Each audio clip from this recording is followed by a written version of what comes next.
అందరికీ శయన ఏకాదశి లేదా తొలి ఏకాదశి శుభాకాంక్షలు.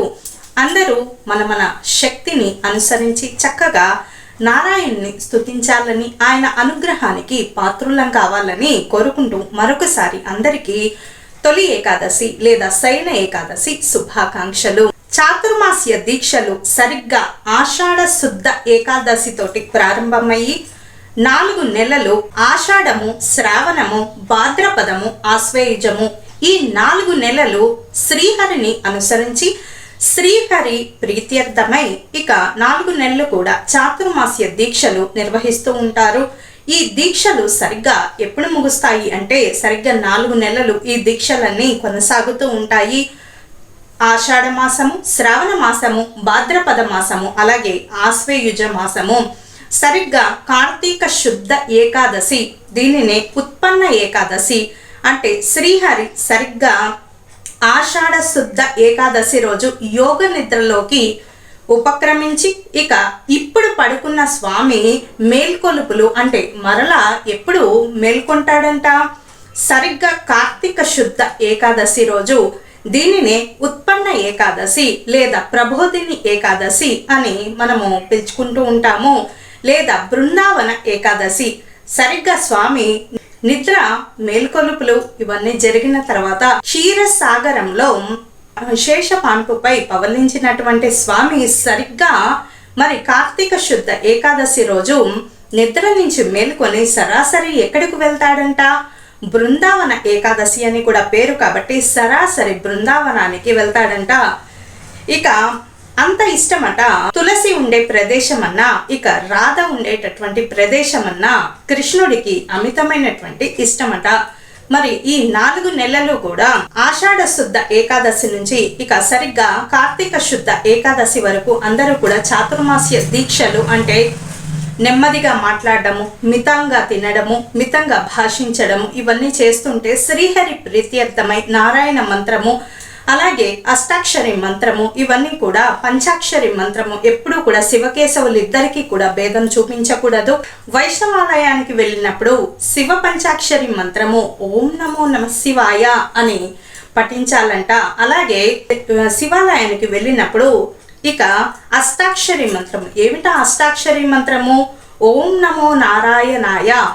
ఈ మంత్రాన్ని పట్టుకునే కదండి ప్రహ్లాదుడు అంత గొప్ప నారాయణ భక్తుడయ్యాడు.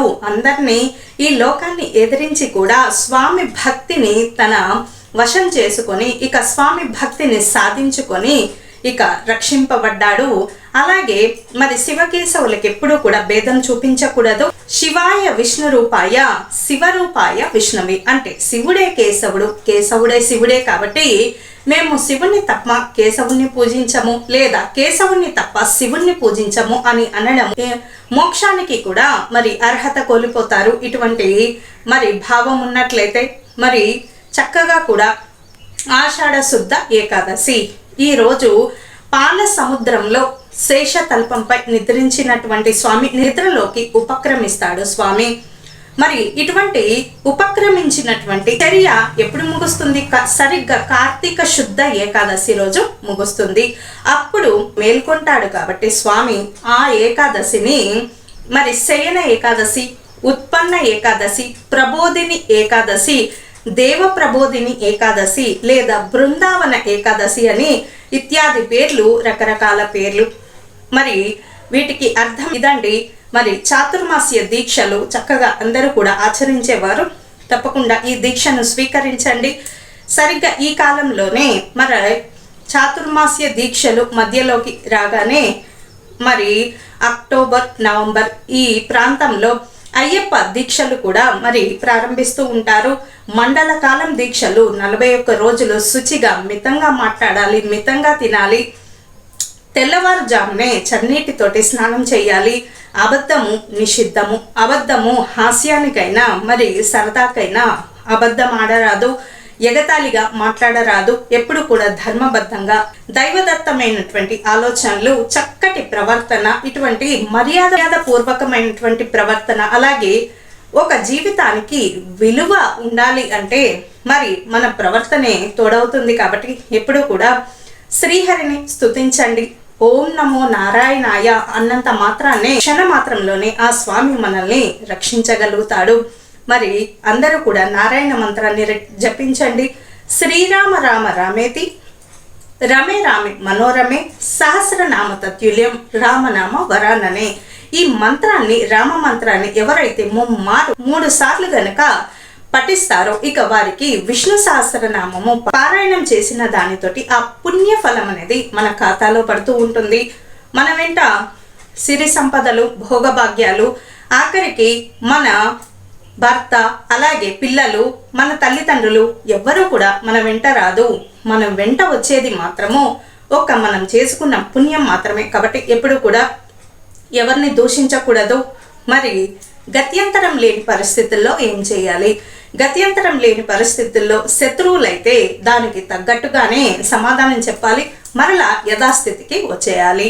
ఇక ఎప్పుడు కూడా దైవికమైనటువంటి లక్షణాలకి దగ్గరగా ఉంటూ కోపానికి దూరంగా ఉండాలి. ఆవేశపడేటటువంటి పరిస్థితులు వచ్చినప్పుడు ఆ సమయం మాత్రమే ఉండాలి. రౌద్రంగా మరలా శాంతంగా వెనక్కి వచ్చేయాలి. ఇలా చేస్తూ ఉంటే ఎప్పుడు సత్యమే మాట్లాడాలి. వెకిలి చేష్టాలు, ఎగతాళిగా మాట్లాడడం ఇవన్నీ కూడా దైవికమైనటువంటి గుణాలు కాదు. ఎప్పుడు కూడా తక్కువ మాట్లాడాలి, మితంగా తినాలి. మితంగా ఏదైనా పరిమితికి మించిన తర్వాత దానిలో దైవత్వం ఏముండదు. ఏదైనా సరే మితంగా స్వీకరించండి. దేని మీద ఎక్కువగా ఆశపడకూడదు అనేటటువంటిదే మనకు సారాంశము. దైవదత్తమైనటువంటి దేవత సారాంశం ఏమిటి అంటే ఎక్కువగా దేని మీద ఆశపడకూడదు. దేని మీద ఆశపడాలి? భగవంతుని మీద ఆశపడాలి. ఆయన కరుణ కోసం ఆశపడాలి.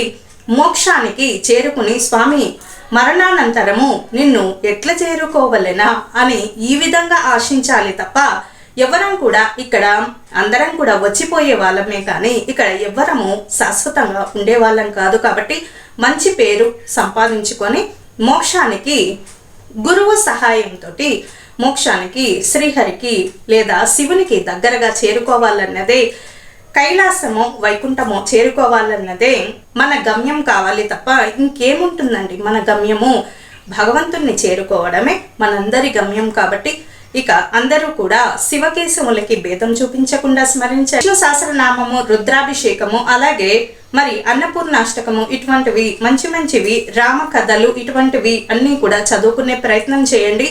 రామ మంత్రాన్ని జపించేటటువంటి ప్రయత్నం చేయండి. హనుమాన్ చాలీసా చేయండి.